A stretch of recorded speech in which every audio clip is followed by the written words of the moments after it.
Political পার্টিগুলো আসলে কতটুকু পর্যন্ত তাদের ফিমেলদেরকে আসলে সুযোগটা দিতে চান। পলিটিক্যাল পার্টিগুলোর পারসেপশন এখনো পর্যন্ত মেয়েদেরকে খুবই দুর্বল, অবলা, এবং এই পারসেপশনের বাইরে মেয়েদেরকে আসলে দেখতে পারে না। আমরা যেহেতু এই শেখ হাসিনা আমলে মানে শিশু থেকে কিশোর হয়েছি, কিশোর থেকে এখন তরুণ হয়ে গেছি, সো নির্বাচন জিনিস আসলে কেমন হয় ওইটার কোনো প্রপার উদাহরণ বা প্রপার দৃশ্য কিন্তু আমরা আসলে দেখি নাই, কারণ আমরা খুবই শিশু ছিলাম 2008 সালের নির্বাচনের সময়।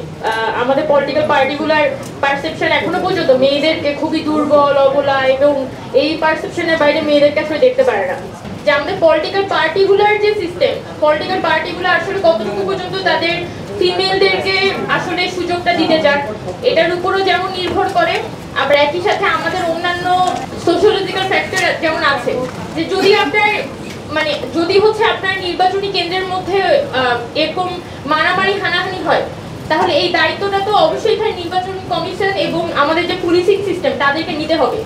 আমি যদি এটা বলি যে একটা ফিমেল ক্যান্ডিডেট তার সে ওই মারামারিটা হচ্ছে কোনোভাবেই সহ্য করতে পারবে না, সো আমি তাকে মানে মনোনয়ন দিবে না, তার মানে তো আমি ধরেই নিচ্ছি যে ওই ব্যবস্থাটা এক্সিস্ট করবে, নির্বাচন হইলে ওখানে মারামারি হবে এবং দিন শেষে মাসেল পাওয়ার দিয়ে আমার এখান থেকে বের হয়ে আসতে হবে। আমার তো অন্যান্য ফ্যাক্টরগুলোকে চেঞ্জ করার কথা তো আমি এখানে ভাবছি না। আমি ভাবছি সবগুলো ফ্যাক্টর এখানে স্ট্যাগনেন্ট আছে এবং শুধুমাত্র ফিমেল ফ্যাক্টরটাকে আমি প্রত্যেকটা ফ্যাক্টরের আদলে আমি কতটুকু মডিফাই করতে পারি সেটা দেখবো। যখন আমরা সংস্কারের কথা বলছি, আমরা প্রত্যেকটা সংস্কার কমিশনের আদলেই বলছি যে এখানে প্রত্যেকটা জায়গাতেই কিন্তু প্রপার সংস্কারের দরকার আছে। সেই জায়গা থেকেই কিন্তু ফিমেলদের আসলে কতটুকু রিপ্রেজেন্টেশন হবে সেটা কিন্তু প্রত্যেকটা সংস্কারের মানে পার্সপেক্টিভেই কিন্তু সেটা তৈরি হবে। সো এটা আসলে একটা ফিউচারিস্টিক বিষয় যে আমি আসলে ইন ফিউচার আমি আমার মেয়েদেরকে কোথায় দেখতে চাই সেটার উপরে। এবং আমি অবশ্যই মনে করি যে এখানে যদি মেয়েদেরকে ইন্ডিপেন্ডেন্টলি এখানে কম্পিট করার অধিকারটা দেওয়া হয়, যে ওয়েল আমার এগেইনস্টে হয়তো আমার একটা আমার নির্বাচনী এলাকায় একটা আসন থাকবে, যে আসনে আমার এগেইনস্টে অন্যান্য ফিমেল ক্যান্ডিডেটরা থাকবে এবং আমি অ্যাটলিস্ট তার এগেইনস্টে কম্পিট করতে পারবো। হয়তো আমি আমার ওরকম টাকা পয়সাটা থাকবে না, বাট আমি আমার যোগ্যতা দিয়ে বা আমি হয়তো গ্রাউন্ড লেভেলে ফিল্ড ওয়ার্ক করে কিছু পরিমাণে কাজ ওখানে গড়ে তুলতে পারবো এবং ওখানে নির্বাচনে কম্পিট করতে পারবো। মানে অ্যাজ এ ক্যান্ডিডেট আমার আসলে কতটুকু পর্যন্ত জনসমর্থন আছে সাধারণ জনগণের মধ্যে, সেটা যদি আমি হচ্ছে দলের কাছে এবং মানে সকলের কাছে সংসদে যদি আমি প্রুভ করতে পারি, তাহলে কিন্তু সংসদে সেটার একটা আমার একটা ভিত্তি হিসেবে কাজ করে। আর যদি এখানে জাস্ট সংরক্ষিত আসনে যেটা এতদিন পর্যন্ত হয়েছে যে রিজার্ভেশনের মাধ্যমে জাস্ট একজনকে পিক এন্ড চুজ করে হচ্ছে তাকে সংসদে পাঠিয়ে দেওয়া হয়, তখন দেখা যায় ওই মানুষগুলোর মধ্যে কালেকটিভ কনসাসনেসও কাজ করে না যে আমি ওখানে ফিমেলদেরকে রিপ্রেজেন্ট করতে আসছি।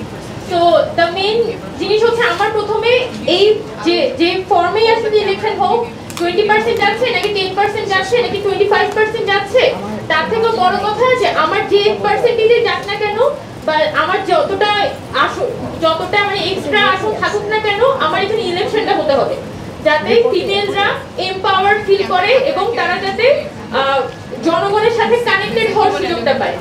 So the first thing is আমাদের ইলেকশনটা হইতে হবে এবং আদার যা যা আছে এখানে আসলে অনেকগুলো সংস্কার কমিশনে অনেকগুলো প্রস্তাবনা আছে। আপনি যদি নির্বাচন ব্যবস্থা সংস্কার কমিশনে যান, আপনি যদি সংবিধান সংস্কার কমিশনে যান বা নারী সংস্কার কমিশনে যান, প্রত্যেকটা সংস্কার কমিশনের যে প্রস্তাবনা প্রত্যেকটার কিন্তু ডিবেটেবল এবং প্রত্যেকটা কিন্তু অনেক বেশি ডিফারেন্সেস আছে।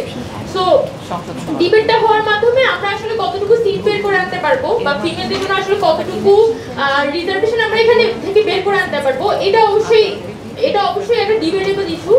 বাট যাই হোক না কেন আমরা এই রিপ্রেজেন্টেশনটা অবশ্যই ভোটিং এর মাধ্যমে চাই, এটা যাতে আমরা সকলের মধ্যে একটা কনসেনসাসে আসতে পারি, তাহলে আমাদের জন্য ভবিষ্যতের মেয়েদের রিপ্রেজেন্টেশনের জন্য এই জার্নিটা আরো বেশি সুখকর হবে বলে মনে করি।